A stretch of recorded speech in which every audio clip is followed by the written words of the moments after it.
Hey guys, Technomentary here with the video for you guys. In today's video, we're going to talk about the iPhone 6 going into 2022 and what you can expect out of this phone if you're considering buying it or using it, and kind of compare it to the iPhone 13 lineup and what possibly makes this phone maybe been decent, or who knows, however you're thinking about it.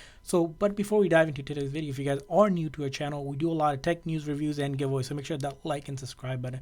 So let's talk about the iPhone 6 here. So the iPhone 6, if you don't know or haven't heard, is released back in 2014 of September. Now going into 2022, this phone is going to hit its 8th year. Now it's going to be making almost close to a decade, and for a smartphone to be around for that long, it's sort of going to tells you that the phone might be out of date, out of order, and simply not supported by Apple any longer. Now, when the iPhone 6 did come out, there were some really groundbreaking things going for it. It's the first time that we saw bigger size phone on the iPhone here. We also saw things like the Touch ID here that is much faster, improved chip from the previous generation in terms of CPU and GPU. We also saw slightly better camera again, and that slick body design, which again at the time was pretty lightweight. Now if you compare it to newer iPhone 13 or the 13 Pros here, you're going to notice that this phone just simply feels like a featherweight, but it does happen to be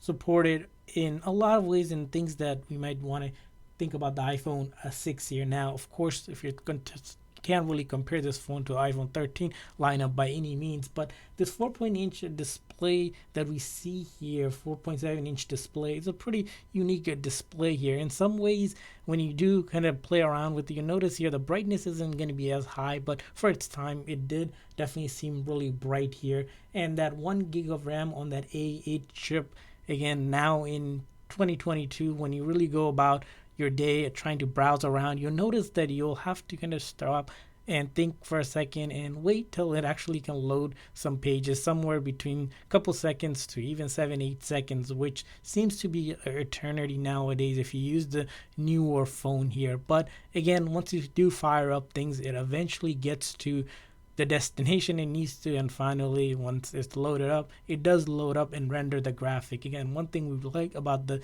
6 is that its ability to just render the graphics without really any issues, and that crispy display that it has, again, really crisp in terms of just the way Apple phones are designed, and that's to be expected here. Now, the one thing we want to talk about is the battery life on this phone. Again, it's probably on the smaller side of the battery because it's only a 1810 mAh battery, which again seems minuscule, and in this time where most phones start close to 3000 mAh, this battery just half the size doesn't seem like it will get you through most of the day. If not, it'll probably get you through 1/3 of your day before you need to charge. Now, the one thing this phone does well still is calling and texting. So simply, if you're looking for a phone that does calling and texting, the iPhone 6 is and will do that job well, even in 2022. An 8-year-old phone, you can expect. Now, if you compare it to some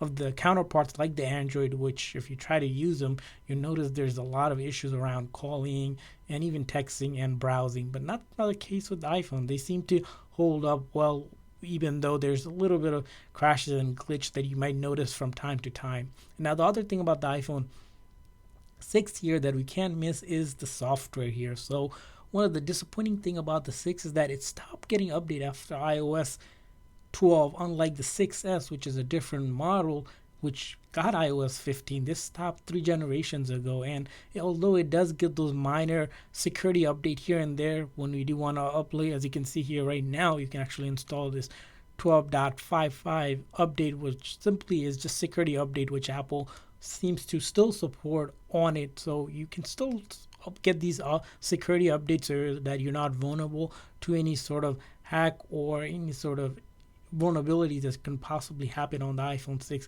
But aside that being still supported, this phone, probably the other thing you're looking at is the price point. So the price point on the iPhone 6, you're probably going to be paying somewhere between 50 to 70 bucks, and most of the time if you're buying this phone, you're probably looking on eBay or Amazon, which we're going to leave the link in the description section, because this phone, Apple of course doesn't produce anymore, so it's kind of hard to get a new one out of the box from anywhere, and if you do find it, you might be able to get it somewhere, some retail store somewhere that seems to have one or two left. But again, it's kind of hard to get your hands on this phone, and because it is such an old device here. Now, going into 2022, is the iPhone 6 worth it if you're looking to buy a cheaper end phone for simply calling and texting?